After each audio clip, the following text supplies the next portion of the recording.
Welcome back, everyone, for the last and final day of this conference. So I'm very happy to introduce Jared Weinstein, and he's going to tell us about something I never expected to hear Jared talk about, but I'm very excited. Homotopy groups of the k-adic local sphere. Thanks a lot for that introduction, Barga. Yeah, so indeed, this is kind of my debut as a topologist. I've started to work with these wonderful, amazing homotopy theorists, Tobias Barthel, Nath Stapleton, and Schlank on a really cool project. And part of the excitement was getting these two communities of people to talk to each other. I think that homotopy theory is very beautiful. I'm pleased to share some of it with you today. So my first section, I'm just going to call it motivation and results.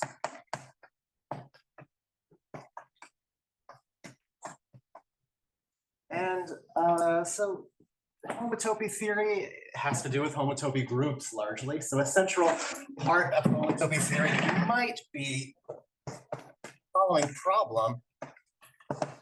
Compute what are known as the stable homotopy groups of spheres. So I'm going to write pi n of s for the following object. And what I can do is take sk, k-sphere, right? K-dimensional sphere, it's a topological space, and I take its homotopy groups. So that already is an interesting subject, but if I kind of offset them by n, this group stabilizes for k large enough. So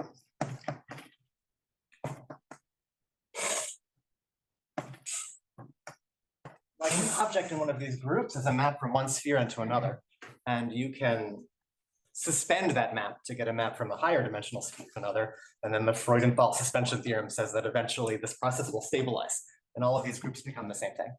So if I just call this thing the stable homotopy groups of something called S, well, okay, you want to know what these things are, but also you might want to know formally, like, what is this thing called S?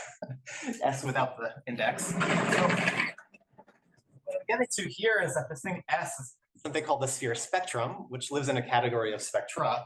And so, you know, here's a crash course in that for the number theorist or algebraic geometer. So I'm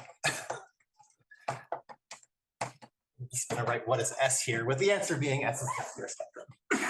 So the modern viewpoint is that we consider this category SP. This is the infinity category of spectra.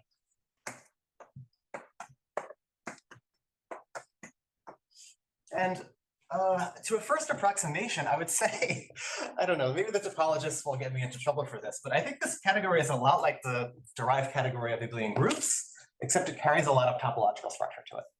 So my kind of informal opinion about this is that this is very much like the derived category of abelian groups. It has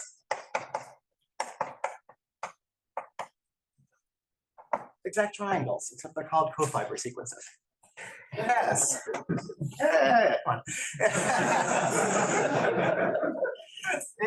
It is a symmetric monoidal category. It has a tensor product, except they call it a Nash product. It has a suspension functor. Well, it has a shift functor, except they call it a suspension functor. And this shift is, and this shift is an automorphism of the category. Okay. So it's kind of rather like this derived category of abelian groups, but it contains a lot of topological information. In particular, I mean, if top is some model for the category of topological spaces like CW complexes, there's going to be a map like the infinite suspension functor, it's called, from this category to the category of spectra. So you can convert your favorite topological space into an object of this category. All right. All right, so that's like one bullet point. Fine, what is a spectrum? So again, to a first approximation, the objects of this category of spectra are generalized cohomology theories.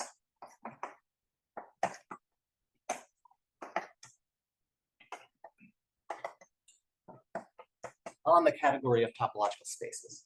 So if I write E for the spectrum, I might write E star for the cohomology theory. The input of that is going to be a topological space, and the output of it is going to be some graded abelian group. And this is supposed to satisfy some list of axioms, like excision and so forth, but it does not have to satisfy the dimension axiom. So if I apply E star to a point, I don't get something one-dimensional. I get whatever I want. So the whatever I want might be your favorite abelian group. And then if you found a spectra that matches it, you've enhanced your abelian group in spectra in some way. So what is a spectrum? You might think of it as like a cohomology theory. You could also just take your favorite group and say, oh, I want singular cohomology with coefficients in that group. So in that way, a group just becomes a spectrum. What else? Okay, final bullet point. So this thing S here now is the sphere spectrum. So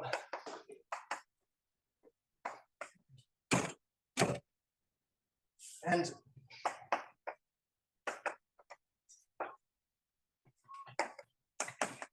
it's a ring in this category, and it's like the initial object in the category of rings in spectra. And that might remind you of the integers, because the integers is the initial ring object in the category of abelian groups. So if anything, there's an analogy here between the spectra and the derived category of abelian groups, where the role of the integer is just played by the sphere spectrum. So this thing that we care about so much, and we want to know its homotopy groups, plays this really vital role in this category. So far, so good. Okay. What is the generalized cohomology theory sphere spectrum? What? What is the generalized cohomology theory that is associated to the sphere spectrum? Oh, yeah. So the generalized cohomology theory associated to the sphere spectrum is homotopy groups. Maps from the sphere to X are the homotopy groups of X. So that's the cohomology theory represented by S. Okay. Others? Okay, so, back to this problem about what pi n of S is, it's hard. I mean, in some sense, you can make charts as far out as you want, but it's not really clear what I'm asking for here if I say, what is pi n of S? As a vague analogy, I might say, like, well, this is sort of like the Galois group of Q. What is the Galois group of Q? Hard to really answer that question firmly, but you can suggest patterns.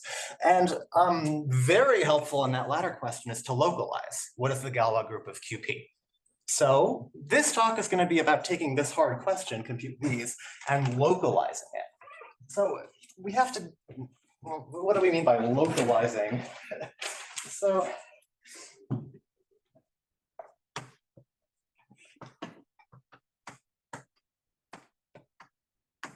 trying to get at this notion of what it might mean to localize S as a prime. If S is supposed to be analogous to the integers, the primes of the integers are known, they're primes. What are the primes of S, the primes of the sphere? So homotopy theorists have totally nailed this, like what the definitions are here. Here's some bullet points. I can talk about a division algebra in spectra. So that's going to be a ring object, not necessarily commutative. It just means that every module over it is free.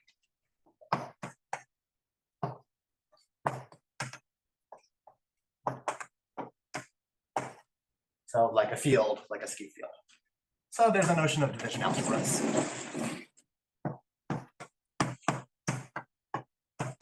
I might say that two of them are equivalent, or they define the same characteristic. If when I tensor them together, I get something non-zero. And then finally, I might define very informally at least a set. So the set of primes of spectra is going to be kind of collection of all division algebras after this equivalence relation. All right. So here's a theorem about what the classification of objects in here look like. So this is by Watts, Hopkins, and Smith. And please alert me if I'm writing in some zone that is hard to see. I'll put it this way, the fiber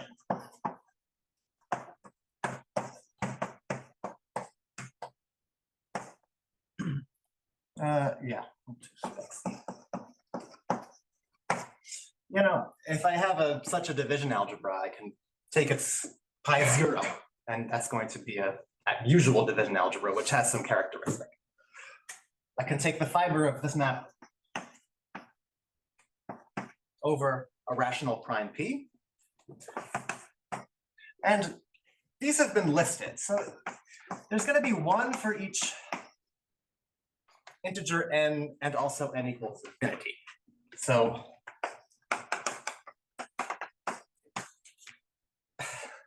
and these are called Morava-K theory.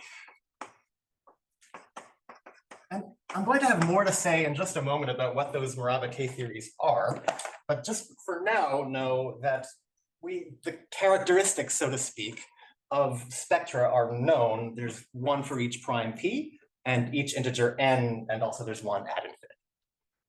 The one at infinity, I can at least tell you what it is. This is just the singular cohomology theory with coefficients in fp. That's at the end of the line. But then there's all these intermediate characteristics, one for each n.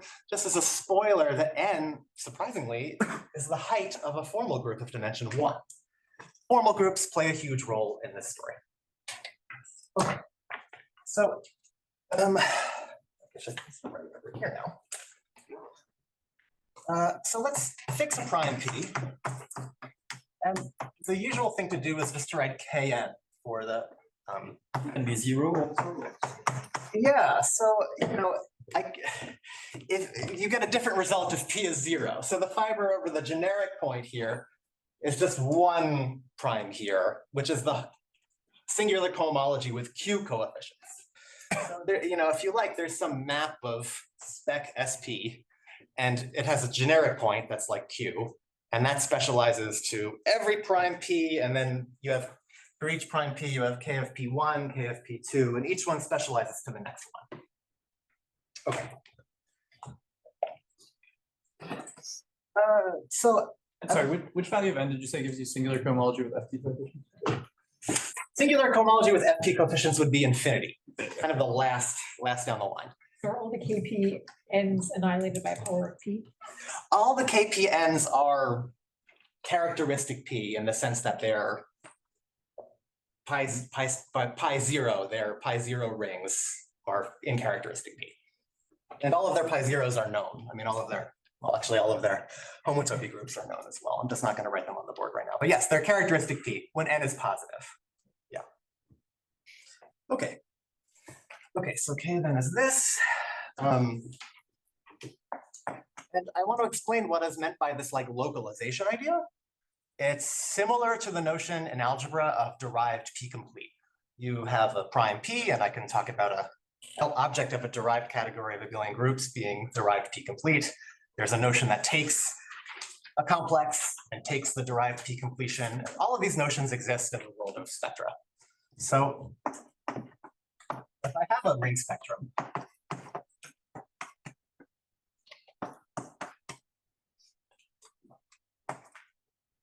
we have a certain notion of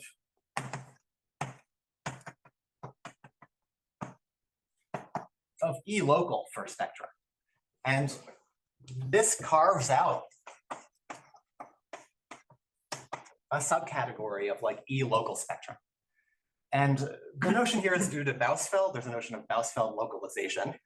So, I mean, this is analogous to saying among complexes of the abelian group, some of them are derived P complete. And the inclusion functor has this adjoint, and the adjoint is E completion, although it's known as localization. So this is written LE. The terminology is E localization, but you should be thinking more like it's a completion. All right.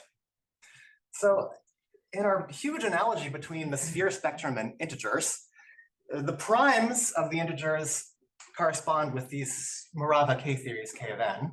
I can localize the integers at any prime, and I can localize the sphere spectrum at any K of n. And then I can ask our basic question, what is the homotopy groups of that? So now I can write down the main result. All right.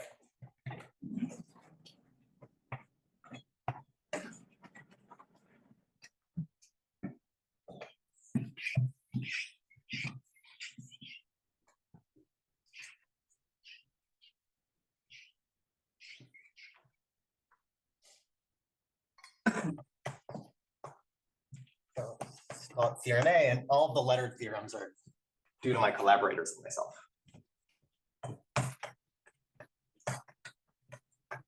So for and a finite integer, not infinity.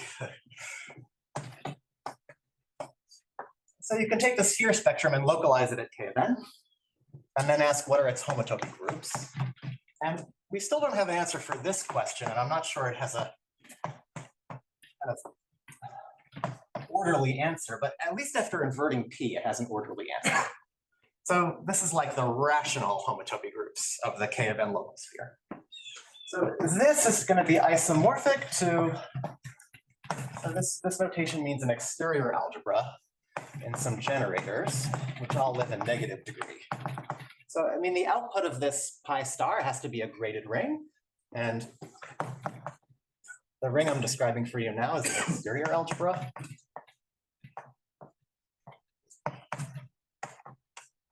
On these generators, the generators all have odd degree.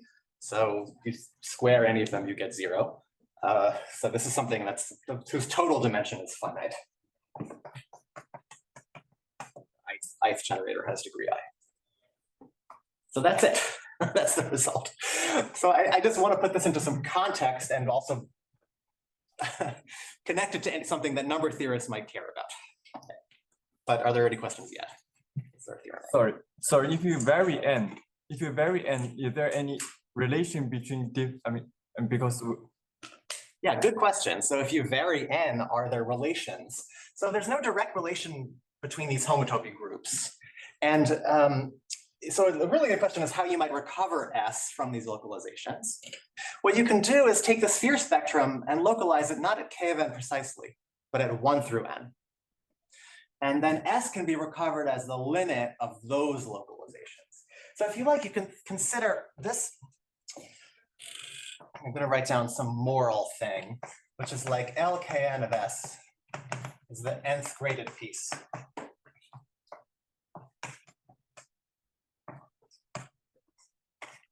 Of filtration. Like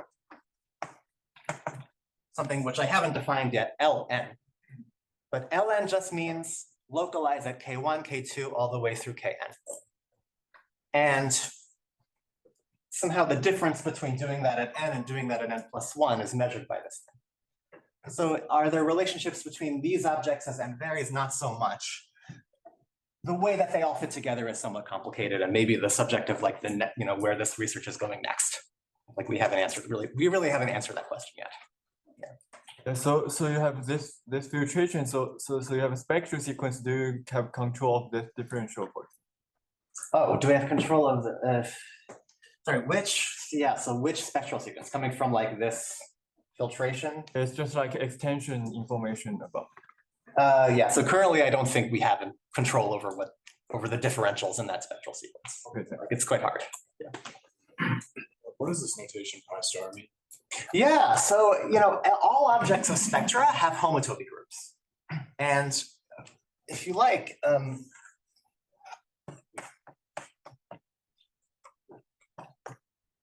the world of topological spaces, I could write down a formula like this, like the nth.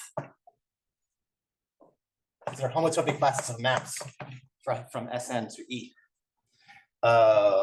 In spectra, I could also write this as something like this, where I put sigma minus n in front of the E.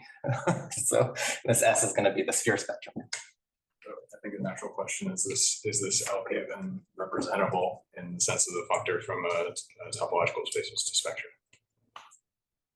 Does that make sense? Is it representable as a functor from topological spaces? So I have this functor going from topological spaces to spectra. And the question is if LK of n is in the image of that functor. LKN is itself a functor. Okay. It's a localization functor. It's like p-adic completion. It's a localization, but does it have adjoints or that other inclusion? Like is it? I mean, I assume LE preserves the and colimits, or just curious.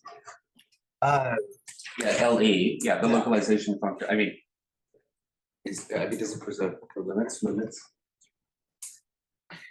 I mean, does it have another adjoint? It's which kind of adjoint is it, and then which? Yeah, I don't think I can do that right now.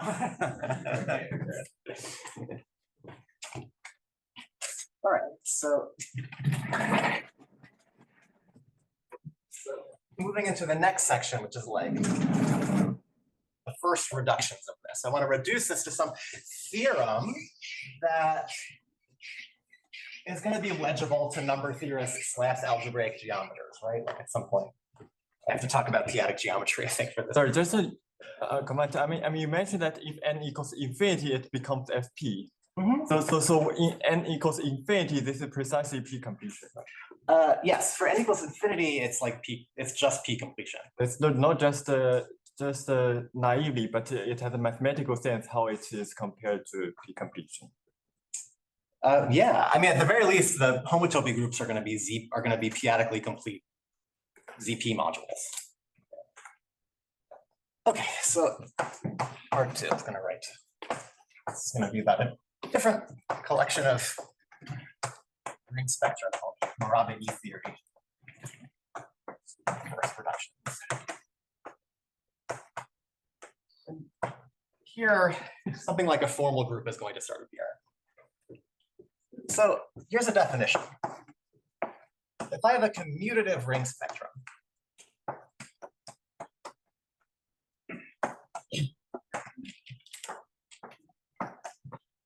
so the phrase in question is complex oriented. This concerns what happens if I take a spectrum, which I can think of as a cohomology theory, and then I can evaluate it on a topological space. So the space I want to consider is like the classifying space for line bundles. So I can write that as BS1. I can also write that as BC star. It's the thing that classifies complex line bundles. And as a topological space, a model for it would be CP infinity.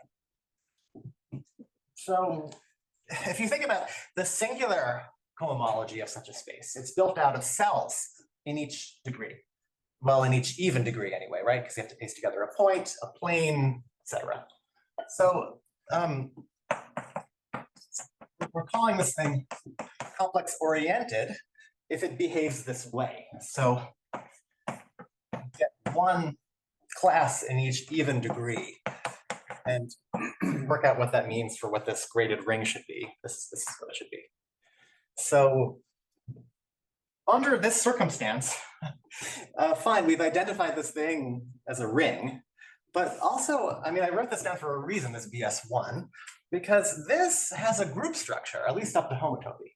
If this is the classifying object for complex line bundles, well, I can take two complex line bundles and tensor them together. So that means on the right side, I should be able to take, well, it's contravariant, right? So I should take something in here and it's going to land in a tensor product between this and itself. So what I'm trying to say here is that the tensor product on line bundles induces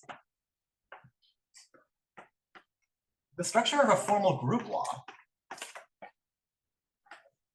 on this. So, right, so if I have two complex line bundles, I can tensor them together. This cohomology theory is contravariant. So we have a map from this into the tensor product of it with itself. And that's a formal group law. So now formal group laws have entered the picture. So you might ask, if I've got my favorite ring, that's going to go here, and I've got my favorite formal group law of dimension 1, that supplies the right-hand side of this picture. Is there going to be a cohomology theory, like a commutative ring spectrum, that represents it? And so this question has been answered in the affirmative in a lot of cases. And without telling the entire story and without speaking the words complex boardism, I'm just going to tell you what Remarkably is.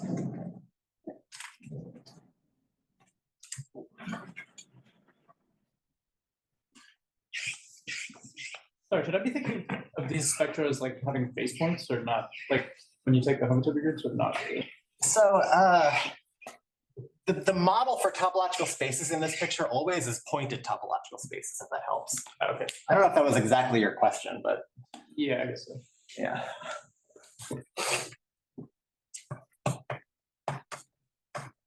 So let me just put a formal group on the board now. It's going to be over the algebraic closure of a finite field. And I'm going to choose an integer. And I'm going to choose a a formal group of that height. And there's only one of these up to isomorphism. And let's also let W just always mean the bit vectors of this. And now let me let AN be the ring of deformations of this. So this is going to be a power series ring in n-1 variables over W. The variables themselves are not really well defined, but the dimension of this thing AN is it's n-1 dimensional over the W. Sometimes this is called the Lubin-Tate ring, and this is the deformation ring.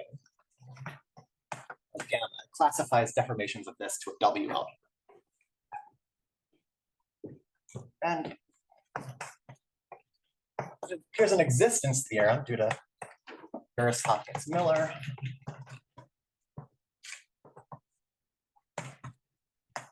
It's just about the existence of a particular commutative ring spectrum called Morava-E theory. It's going to be a complex-oriented spectrum, so I'm just going to call it En.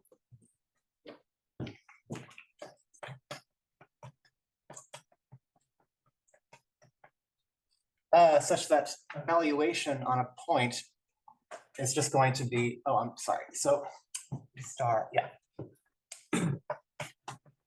It's going to be just this AN. And the formal group law that you get is going to be the universal deformation.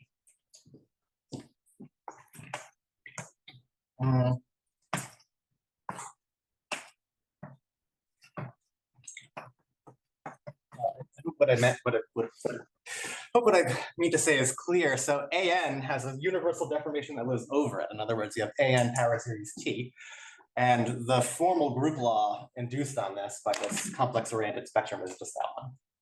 So we've kind of topologically realized the data of AN and its universal deformation.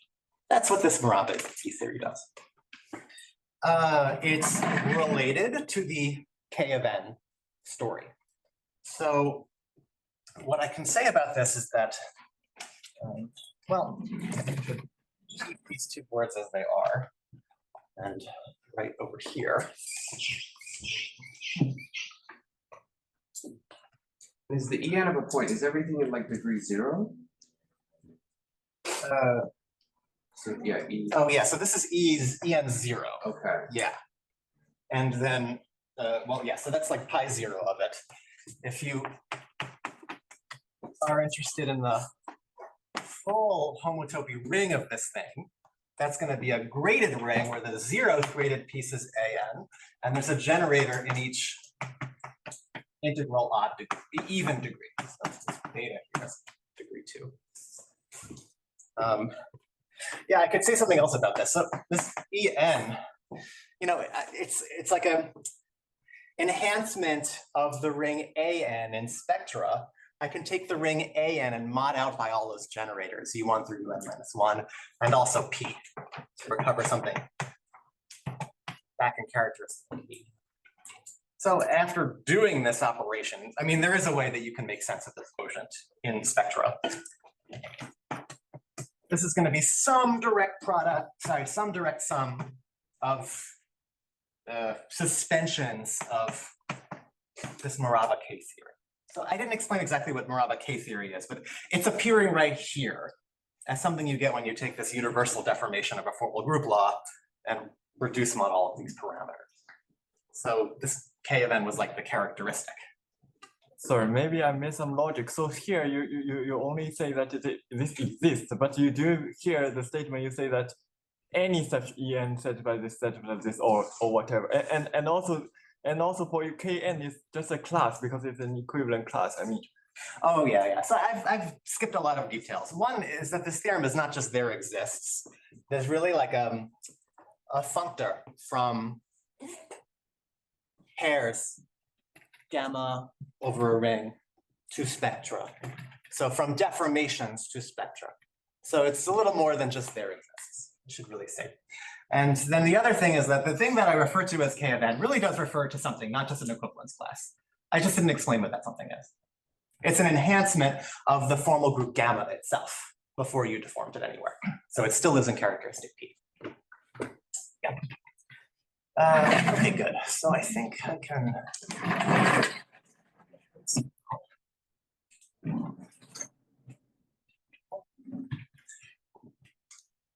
So this E theory is very symmetric. So the thing is,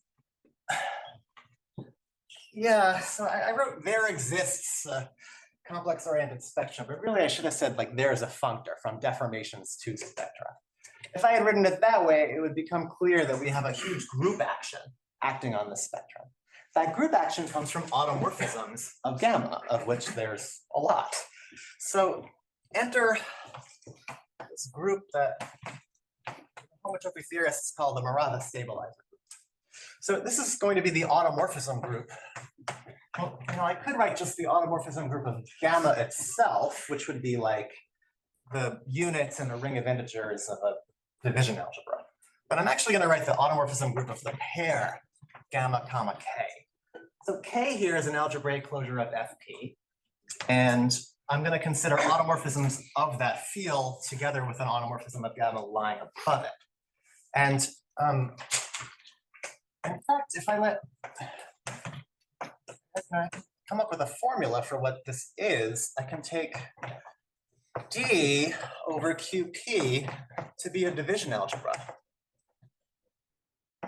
of invariant 1 over n. So this appears quite naturally in the study of gamma. I can take D star, that's some topological group, and then I can profinite complete this. And if you're wondering where this came from, it's because Gn, it's certainly going to map towards aught k, and then the kernel of that will just be automorphisms of gamma, which fix k. This is going to be OD cross, the automorphisms of the formal group of height n. This is isomorphic to Z hat. So is it maybe now clear what's going on here? I mean, D star maps towards Z. There's like a valuation map because this D has a discrete valuation on it. So it maps towards Z, and if I take the profinite completion, then it maps towards Z hat, and I get such an exact sequence. So this Gn acts on, well, it acts on the pair, but then by functoriality, it acts on all of Morava E theory. And right.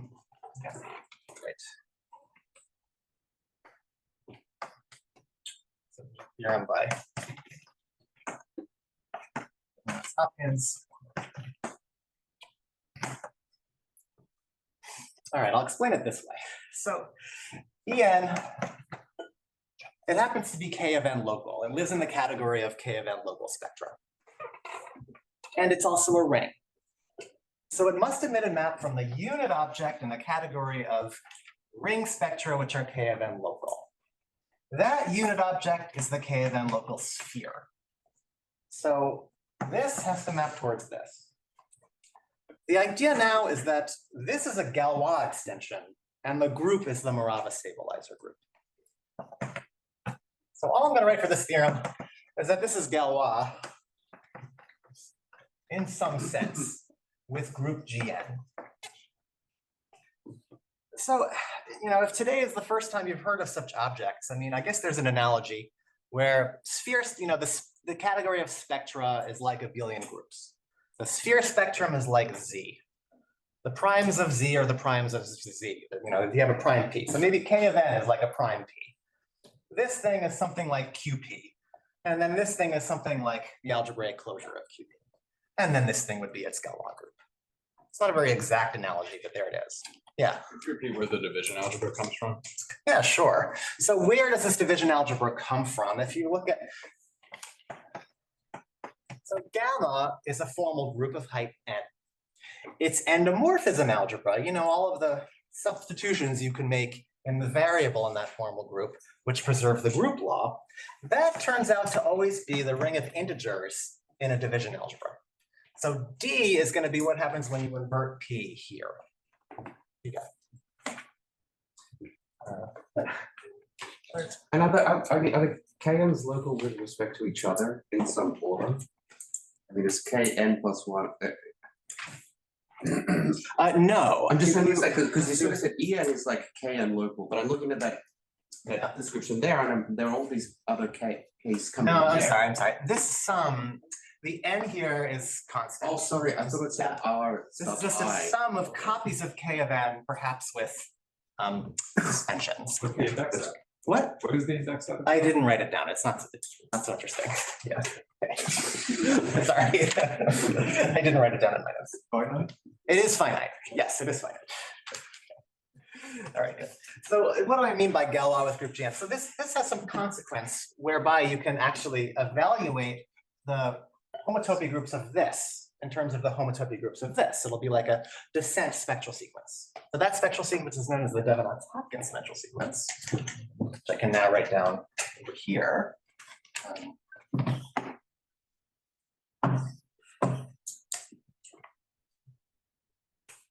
Sorry, you have this analogy between En and QP bar.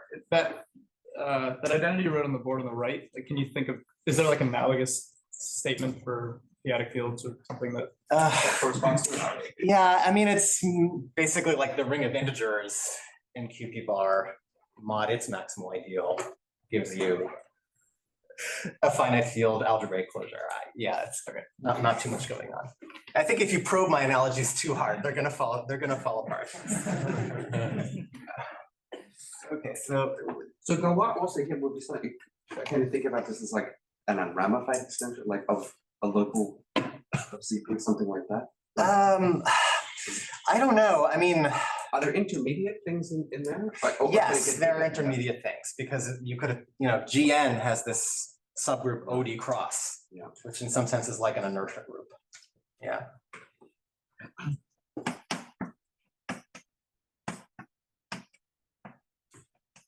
Why is there this localization to EN? Is that just automatic or is that another theorem? You need one piece of data, which is that EN is K of n local, and it's a ring.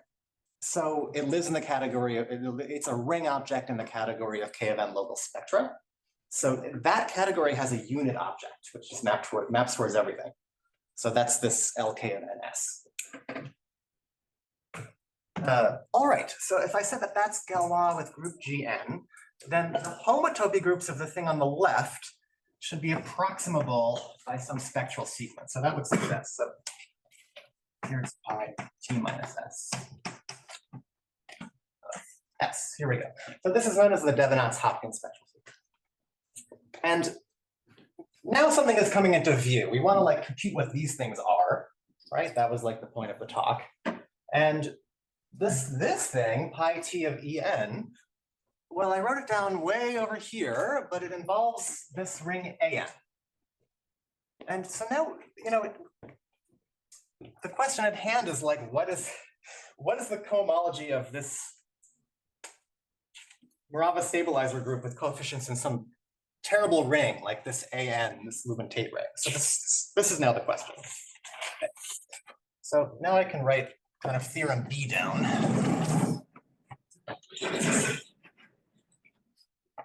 What's up?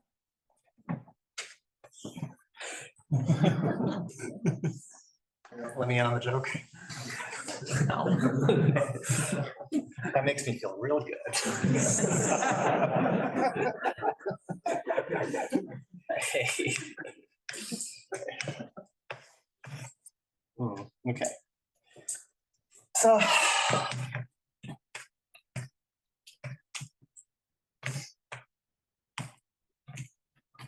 AN is our Lubin-Tate ring. It's a power series ring and n-1 variables over W. So W maps into it.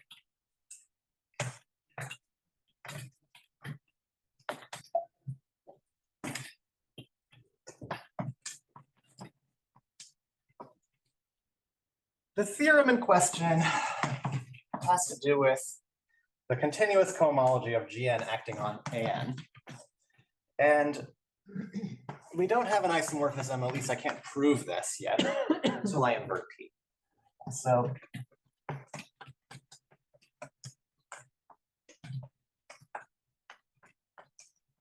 right. so now that's the theorem. So the inclusion of W into AN induces an isomorphism on the level of continuous cohomology. So despite AN being enormous and the action of GN being quite complicated on it, the study of the right side is now reduced to the study of the left-hand side. Now the action of GN of W, what is it? W is the Witt vectors of FP bar. GN has a quotient, which is the automorphism group of that field. So this knows how to act on W. And I mean, if I try to get B to imply A, sketch out how this does. So it's like, well, first you have to use this Stefanov-Hopkins sequence on the left, but combined with theorem B, you're now reduced to something like this. And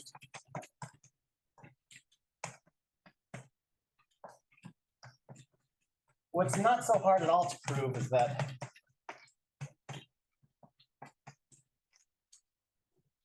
you know, this thing acts on this through this quotient, which is the Galois group of a finite field.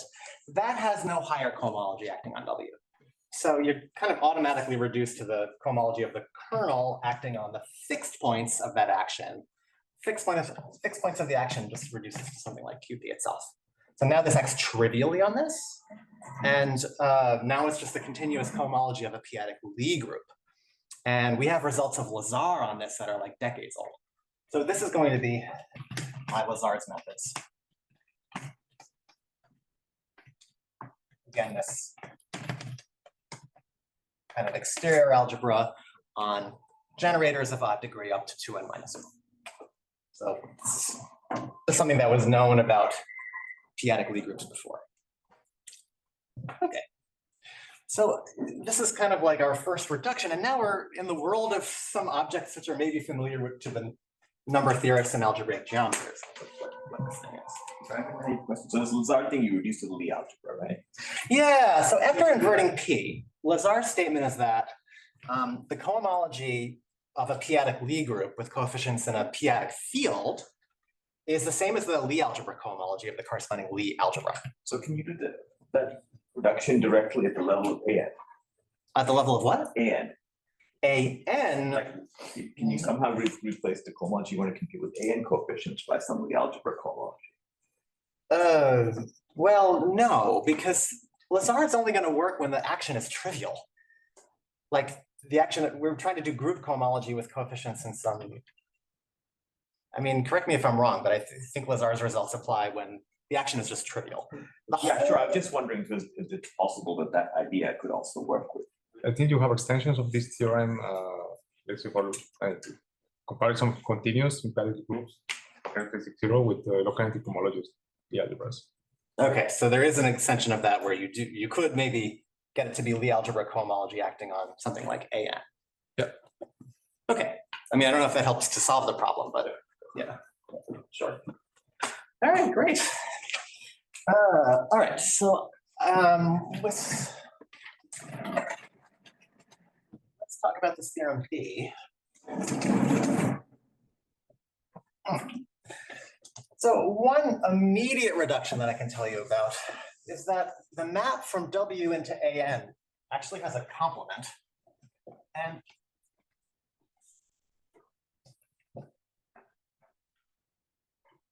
this statement, the most efficient way to prove it was actually through homotopy theory, which really surprised me.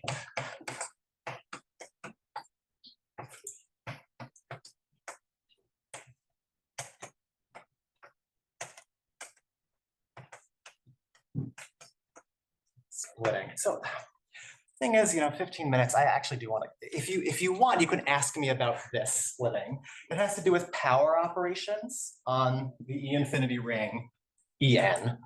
But surprisingly, the most efficient way to get at this splitting, oh, and this is continuous, by the way, was using homotopy theory. So because of this,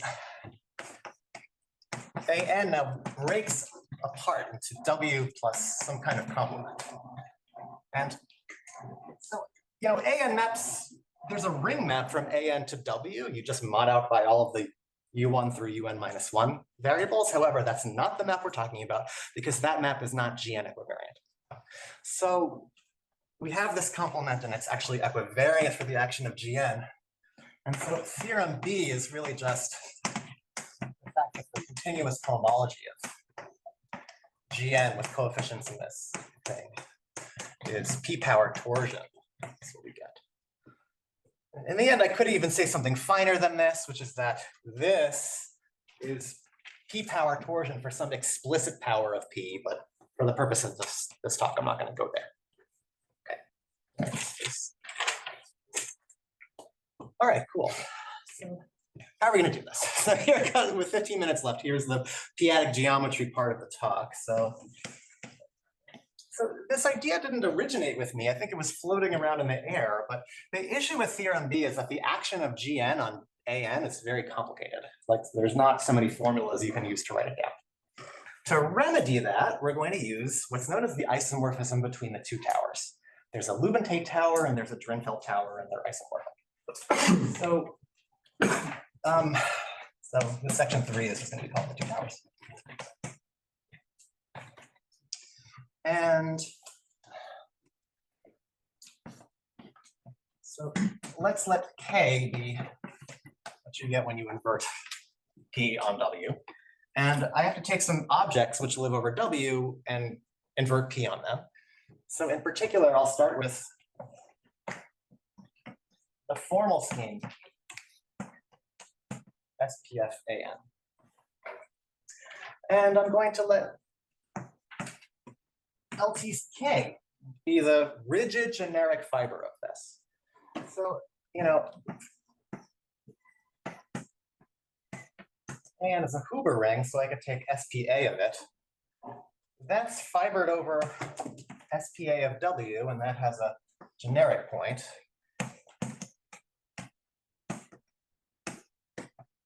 Right, SPA of W consists of 2 points. And so this is the open point. So SPA of AN is fibered over this 2-point set, and I can totally take its generic fiber, and that's going to be LTK. So that's a rigid analytic ball of dimension n-1. Open ball. That's all it is. And this ball has an action of the Morava stabilizer. Yeah. So the isomorphism between the two towers is an idea of faultings. And then it kind of went through a few rounds of clarification. First, there was a book on the subject by Laurent Fargue, and then the perfectoid point of view was introduced by Scholze and myself. And that was based on an interaction that happened right here in this room, like, 11 or so years ago. So here's how this goes. So there exists a diagram of adic spaces. Okay, so I'm going to write the whole thing here. So here's X on top. The Leubenthal tower is to the left. So here's LTK. So this is an open ball. You're passing to this pro-atal cover. It's a tower of atal covers. And it's pro-atal with group GLN-ZP. And here in this direction is the Morava stabilizer group. So I mean, this is a slightly this version of things is suitable for this talk, but you could imagine instead of GN, it was OD cross. If it was OD cross, then I would put the H base changed up to K. But since it's GN and not OD cross, I'm killing off this extra Galois part, so the K is gone. Okay, so what's H? So H is, this is Drinfeld symmetric space. So this is a projective space over QP, but you remove all rational hyperplanes.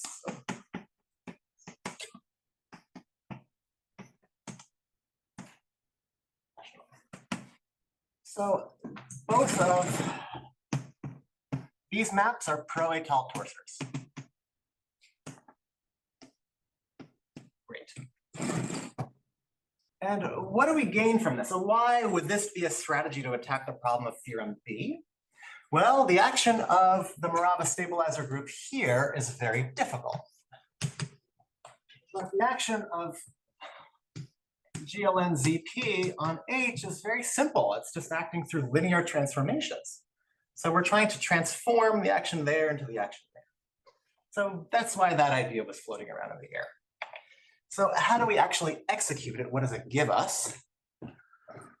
Some at best in 10 minutes, yeah. Should the annotation on those two arrows coming out of the X be switched? Should it be GN on the right and GLNZP on the left? No, so X has an action of both groups. Maybe I should have written that. It has an action of the product. The two actions commute. So think of each arrow as like a quotient by that group.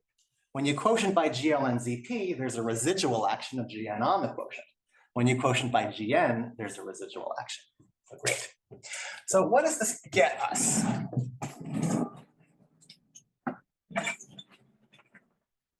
So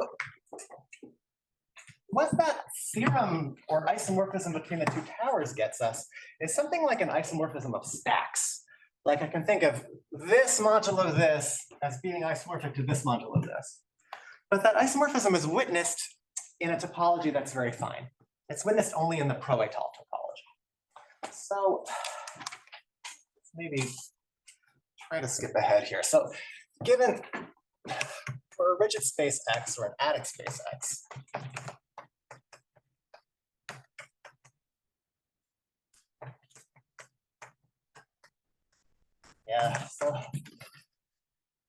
as this business goes in p-adic geometry, there's a lot of topologies that you could put on a rigid analytic space or on an adic space. The one that's relevant to us now is the pro-étale topology, where the objects are formal limits of UIs, where the UIs are just living in the étale site. I mean, there's more to it than that, but that's basically what this pro-étale site is. The objects are formally towers of objects which map étale. So in that world, this is a pro-étale torsor for that group, and same for the other side. So what does this give us? It gives us an isomorphism in cohomology, but that cohomology has to be computed on the pro-étale site. So on X pro-étale, there's a structure sheaf. And it's a structure sheaf. So this is all of these objects were introduced in Scholze's paper on p-adic Hodge theory. So O hat plus is going to be the structure sheaf on X pro-étale. Evaluating it on the object U means what? So I can take the O plus of the UIs, I can take their co-limit, but the completion means I have to p-adically complete. So when you kind of take such a limit of, take such a co-limit of rings like this, there's no reason to expect it to be p-adically complete. You've got to take the p-adic completion. So now there's this sheaf of p-adically complete rings on this pro-étale site. So what does this picture tell you? Do that, and then I can give you theorem C, and then I think that'll be it. So this theorem about the two towers implies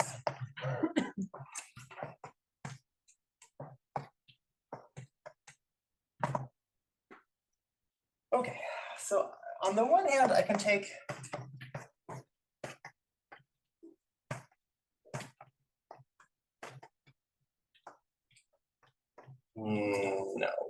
sorry, didn't write that correctly. R gamma of LTK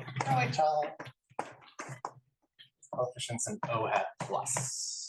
Okay, so imagine we were trying to compute the O plus hat cohomology of something like the stack, this mod this. There'd be a spectral sequence converging to that, involving the cohomology in GN of the cohomology here. Except this is continuous group cohomology over here. This should be isomorphic to something going on the other side.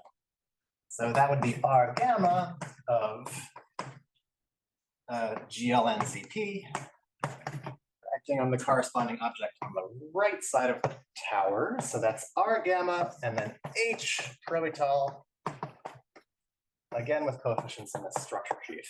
There we go. So why are these two things isomorphic? Well, because they're both isomorphic to the cohomology of the product group acting on the O plus hat cohomology of the X, which is upstairs. Remark. So I'm taking continuous cohomology with values in some complex, and the whole thing just screams out for condensed math, and indeed we needed condensed math to even state this. This is an isomorphism between solid complexes. So just the remark here is that you need condensed math to even state this isomorphism. But fortunately, condensed math is really well suited to the pro-étale world, because what is a condensed set? It's like a sheaf on the pro-étale side of a point. And all of these things are sheaves on some pro-étale site already. So theories are very compatible with each other. All right.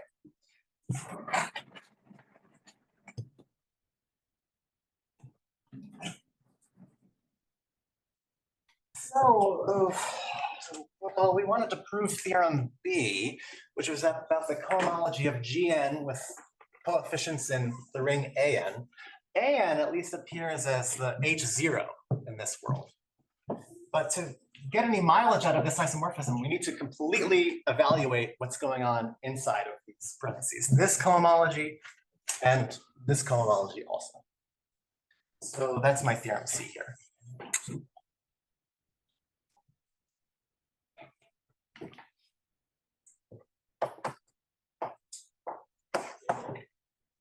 All right, so this is kind of a part for the cohomology of the Tate side. So this is the ball with O hat plus coefficients. So,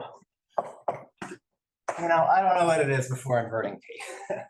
If there's going to be all this junk torsion, I can bound the junk torsion, but all I'm going to say right now is that when you invert P, you get something which is isomorphic and Gn equivariantly so, to a graded ring, which is what you get when you take An and tensor it over W with K adjoint epsilon. So epsilon is some class of degree 1, which squares to 0. So maybe the An, it's clear where it came from, because the H0 of O hat plus on this thing is just the ring of integral functions on the ball. And if you have a function on the ball, it's bounded by 1 everywhere. Well, it's going to be a power series. It turns out it has to have integer coefficients. So that part maybe is believable, but I haven't explained yet where this other class epsilon comes from. 2.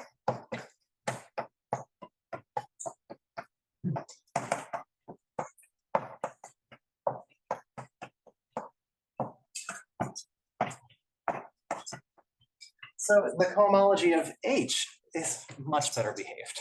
So it's much, much smaller, the result you get. It's just QP adjoint epsilon, and that's it. Maybe I can motivate this a little bit just by looking at the H0.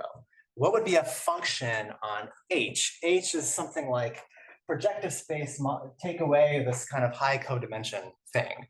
And we're talking about O plus, so that means functions bounded by 1. So if you're bounded by 1 and you're defined on the complement of something of positive codimension, you can extend over the missing piece. So you're just going to get functions defined everywhere, and those are all just going to be constants. That's that.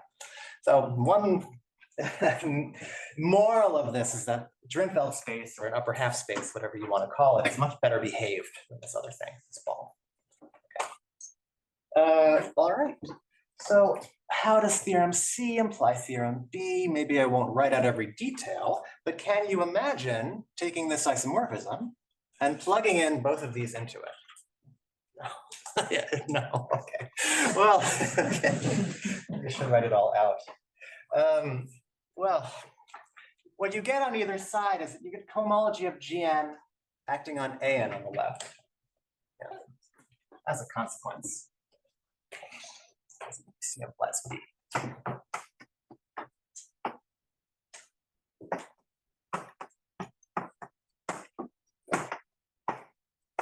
So imagine plugging in isomorphism number 1 onto the left side. So you would get one side An.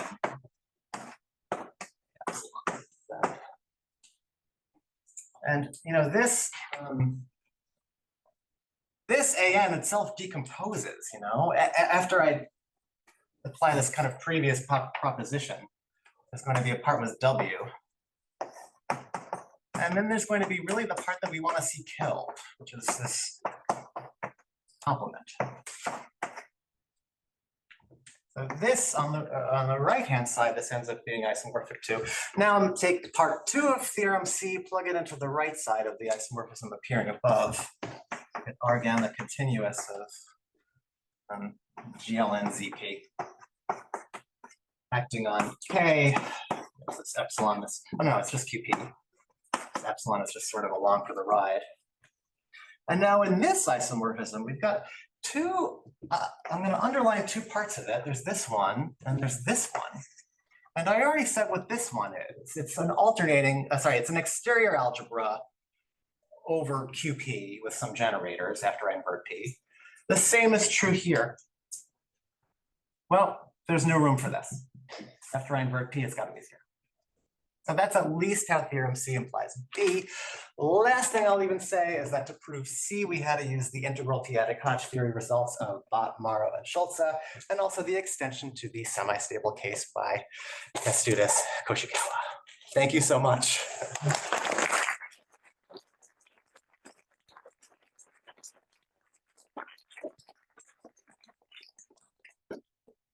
Questions for Jared? Yes. Sorry. Naively, in part 1 of theorem C, if I can do the Bhatt homology, I would have expected to see n-1 copies of epsilons on the right-hand side. The differentials. The epsilon, so where did this come from? So the epsilon actually only comes from the base field. So, when we talk homology, very interesting. What happens when you do the same construction over a point? Then you get Galois cohomology with coefficients in OC. Well, Tate's theorem from the 60s is that, at least after inverting P, you get K adjoint epsilon. So this epsilon only comes from Tate's calculation of Galois cohomology over just a point. There's nothing geometric about this at all. So you're getting differentials from the Hodge-Tate homology happening to not. They're gone. I mean, the one sentence description of what happened here is that, BMS1 kind of tells you a recipe for how to compute this thing in terms of differentials. Those differentials all get attached with a Tate twist. Then but then all those results occur over C. You got to descend them now to K, so you apply the Galois cohomology. Those Tate twists don't survive the Galois cohomology. That's again Tate.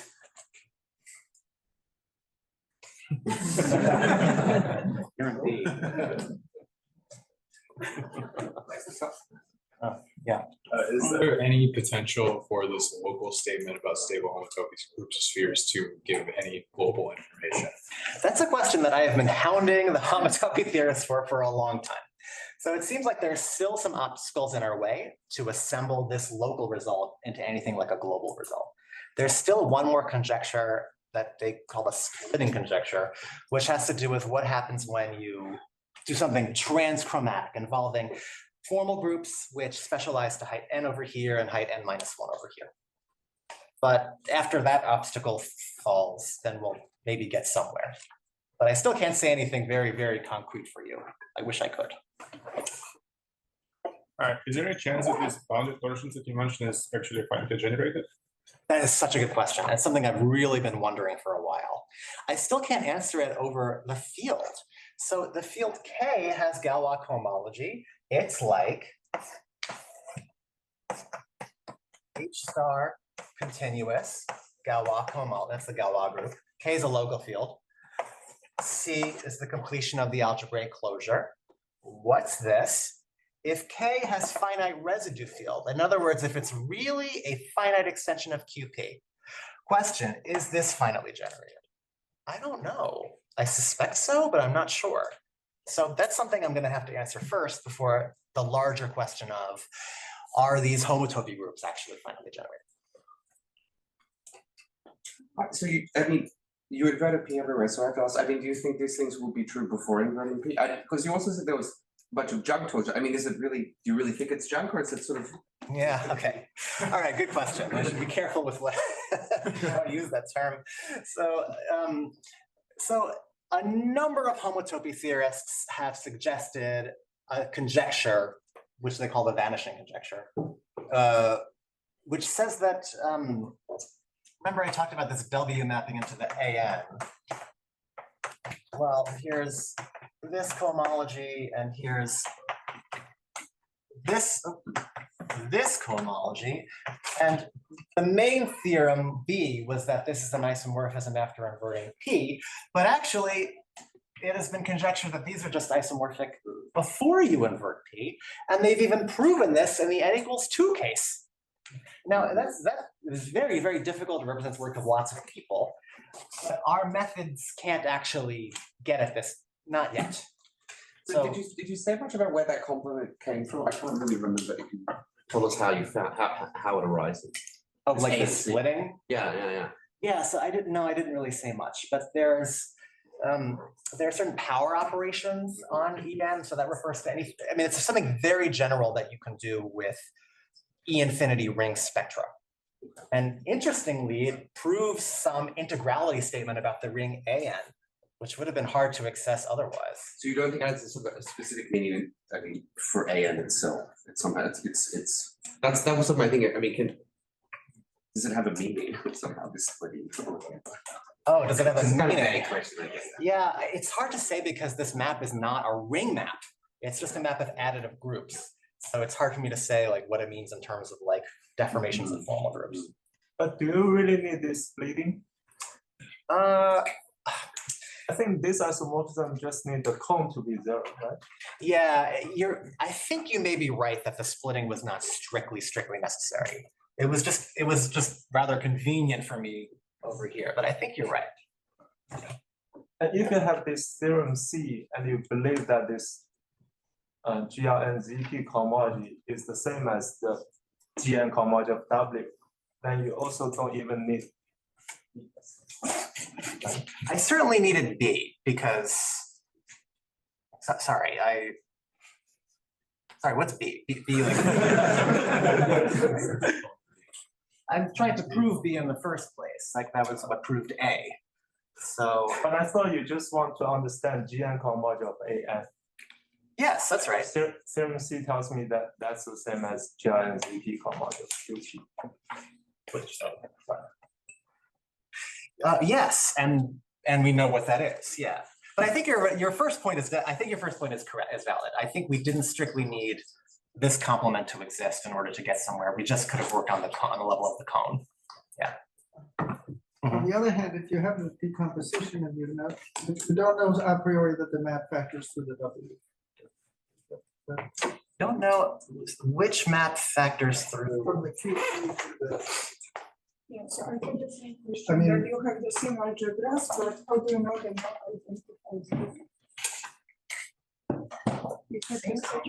I think it's just that they have the same dimension, right? Is that the two vector spaces have the same dimension? Yeah, but the map from W is an algebra map. That algebra map is a nice one. Yeah, so Bert's point is right. This is a comparison of dimensions. So the thing over here is definitely not canonically identified with the thing over here, like really not at all. Instead, I just want to show that this complement is zero. And you can do it in a very naive way. You just compare the degrees, you compare the dimensions at each degree to try to get rid of this part. What? That does use the splitting, but I kind of do think that if I didn't even know the splitting, I might have still been able to do this just by arguing on it.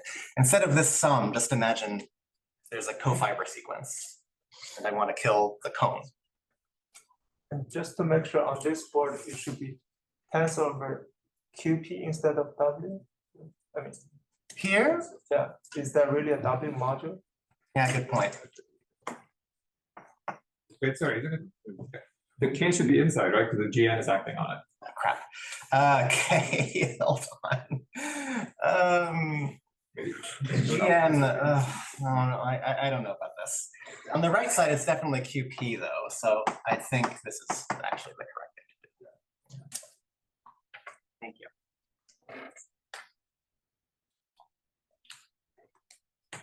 All right, let's thank Jared again.